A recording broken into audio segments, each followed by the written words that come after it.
कुरुंदवाड येथील श्री दत्त कॉलेज समोर असणाऱ्या किशोर खांडके यांच्या घराच्या परिसरात आढळलेल्या 3 फूट मगरीला कुरुंदवाड नगर परिषद आपत्ती विभाग व अग्निशमन दलाच्या वतीने जेरबंद करून वन विभागाच्या ताब्यात दिलाय।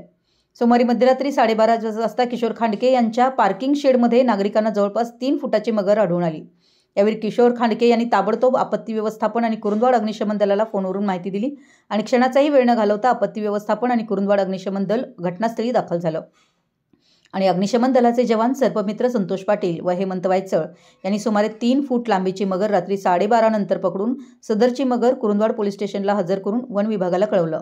यावेळी तात्काळ वन विभाग कोल्हापूर वनपाल संजय कांबळे, वनरक्षक अरुण खामकर, वनरक्षक मंगेश रामचंद्र वंजारे यांच्या टीमकडे सदरची मगर सुस्थितीत ताब्यात देण्यात आली।